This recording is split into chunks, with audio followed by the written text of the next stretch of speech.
The Black Girl from Pyongyang, the story of Monica Marcias. In search of my true identity. From an African father to a North Korean dad.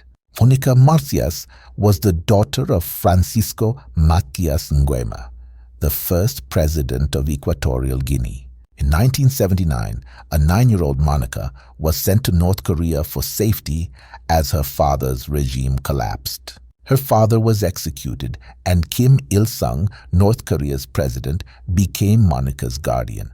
Monica lived in North Korea for 15 years, receiving a North Korean-style education. Her first language is now Korean. In 1994, she left North Korea searching for her identity, traveling to Equatorial Guinea, Spain, Seoul, and New York, and now living in London. We need to give you some context to understand this story better. The full picture will emerge as you watch the other parts of the story.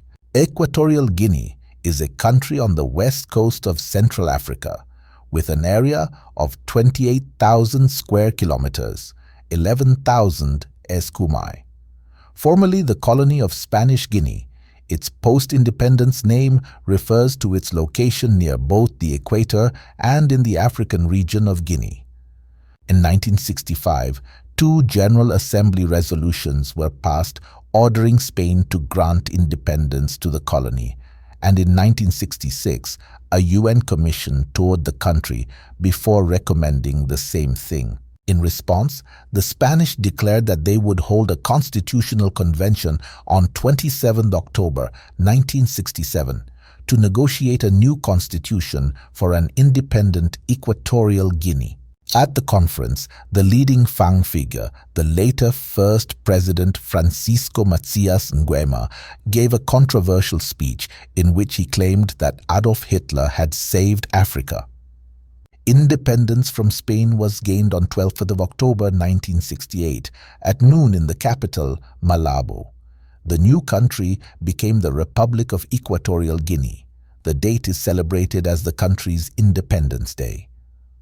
Equatorial Guinea's government is authoritarian and has one of the worst human rights records in the world, consistently ranking among the worst of the worst in Freedom House's annual survey of political and civil rights. After becoming independent from Spain in 1968, Equatorial Guinea was ruled by Francisco Marcias Nguema. He declared himself president for life in 1972, but was overthrown in a coup in 1979 by his nephew Teodoro Obiang Nguema Mbasogo, who has served as the country's president since. Since the mid-1990s, Equatorial Guinea has become one of sub-Saharan Africa's largest oil producers. Colonization was characterized by the ruthless exploitation of the colonized by colonial powers. People from those colonized territories were considered subhuman, inferior to white people with no rights whatsoever, including the right to education. As a consequence, in the aftermath of decolonization, there were no proper educational institutions in Equatorial Guinea. This prompted Makia's decision to send young Equatorial Guineans, including his children, to study abroad. Relations between Equatorial Guinea and its former colonizer Spain were so difficult that Kim Il-sung, the North Korean president at this time, offered fraternal assistance was welcome. Moreover, deeply disillusioned by their relations with former colonial powers, many emerging independent African nations were open to offers of solidarity and support from Russia, China, Cuba, and North Korea. 4 presidents of Equatorial Guinea and North Korea have been widely characterized as dictators by foreign observers. Who was Francisco Marcias, the father of Monica Marcias? Francisco Marcias was born in 1924 in colonial Guinea, which was part of the Spanish colony. It was the only Spanish colonial state in sub-Saharan Africa. He is said to have witnessed the death of his father when he was 9 years old. The man was beaten to death by a Spanish colonial policeman. The day after the incident, his mother committed suicide out of grief. It can be assumed that these shocking events early in his life had a direct impact on the then young Nguema. Perhaps that is why the man became such a cold-blooded individual who sought power at any cost, perhaps always through violence. How did a man of such brutal character get elected as president? During his campaign, he manipulated the masses and told them what they wanted to hear, and he was not afraid of harsh and rhetorical nationalistic views.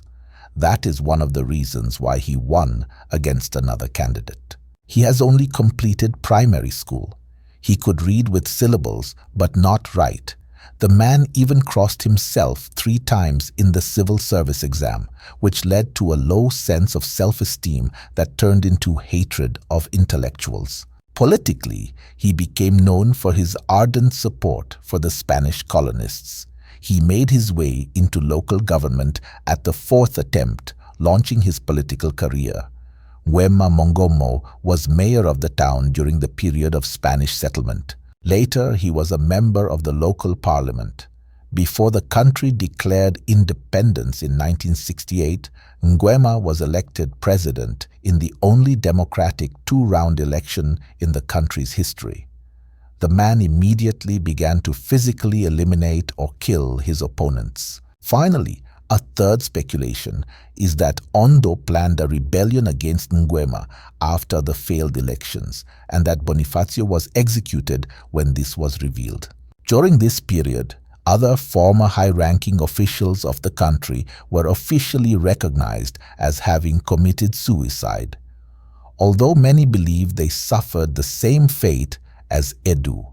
All opponents are known to have been cracked down on and their assets confiscated, sold, or otherwise appropriated and exploited. But such things require a repressive structure. A national militia was formed under the name Youth in March with Marcias. This structure was the dictator's main weapon against the people.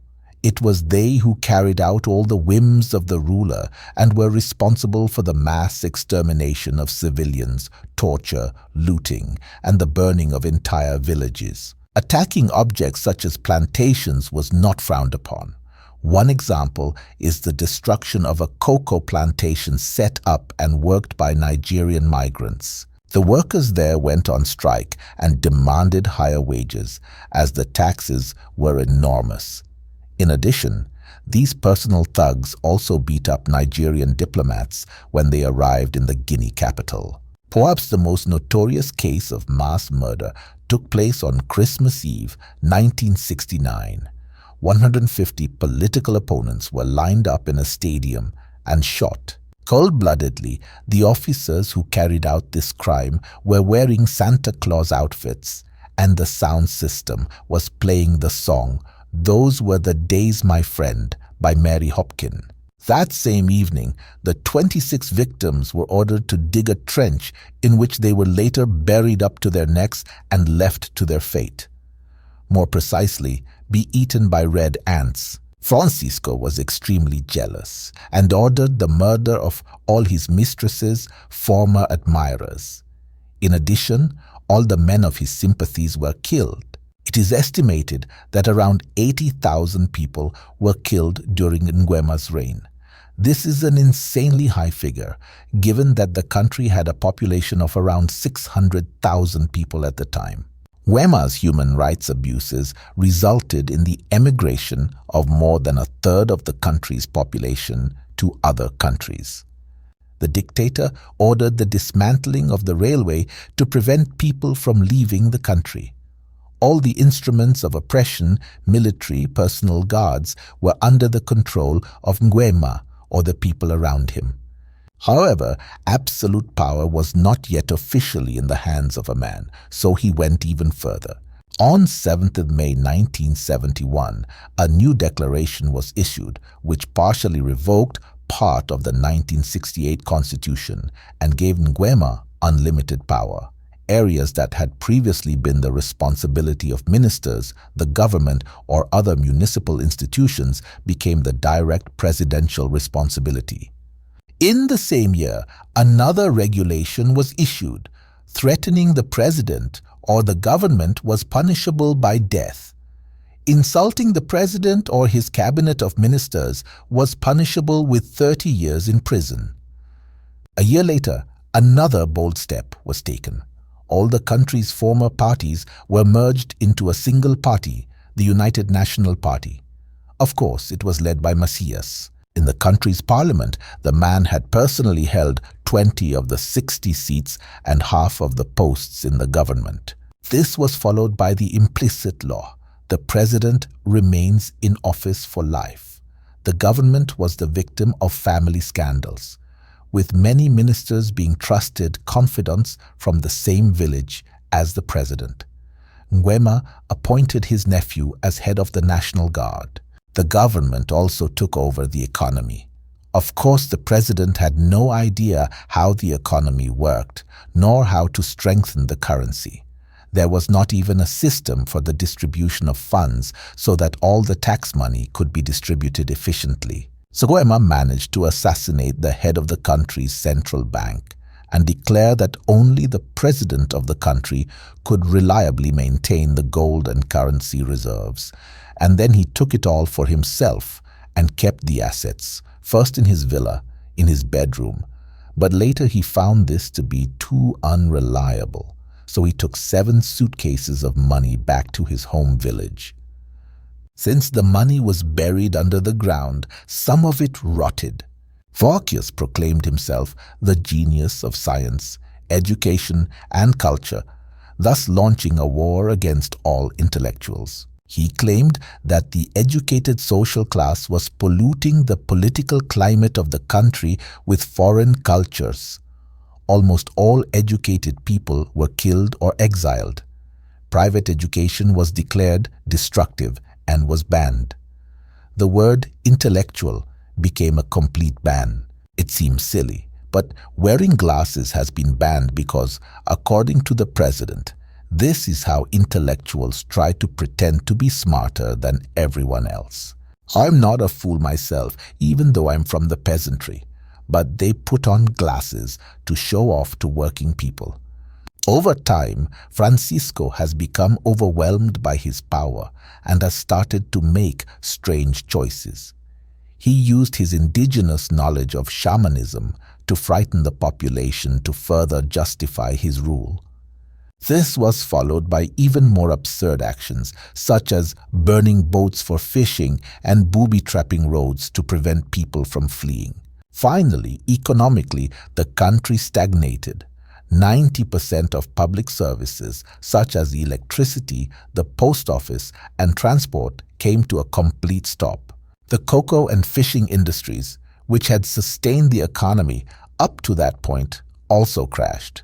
As if all this were not enough, the president also banned Western medicines.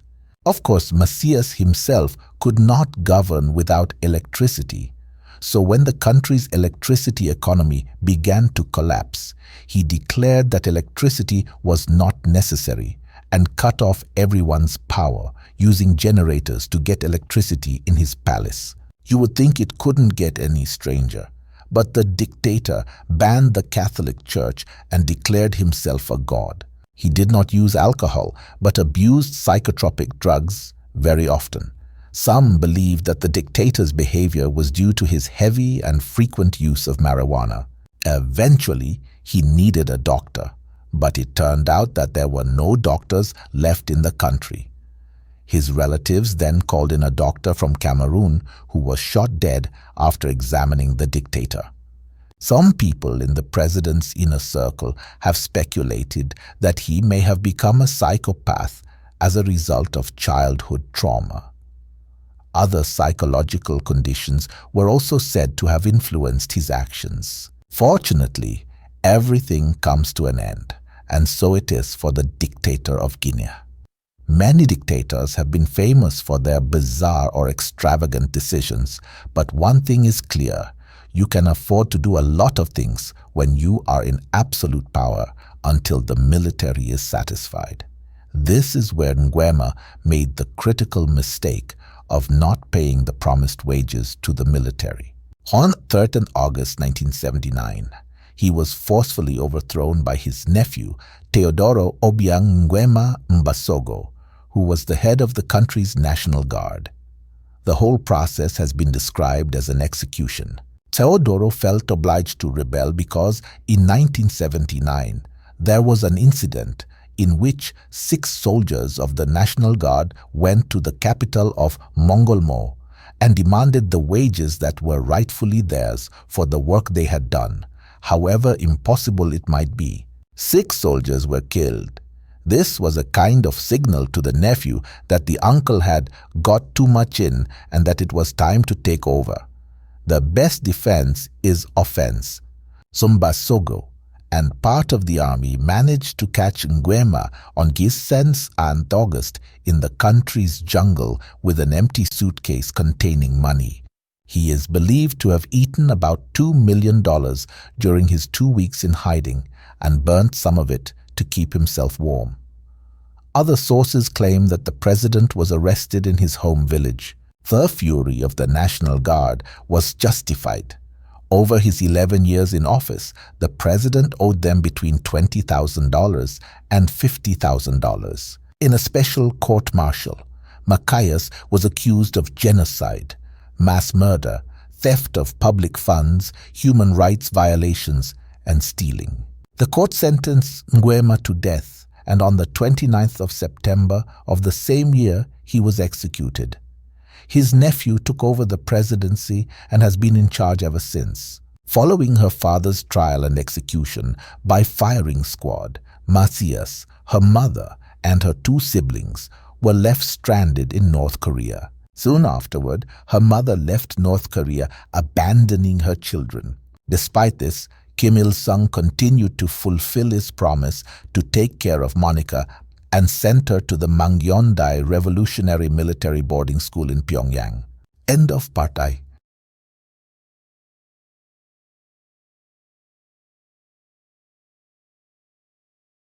The film was produced by Siha TV. What do you think of this movie? Leave us your comments, please. Subscribe, like, comment, and share, please.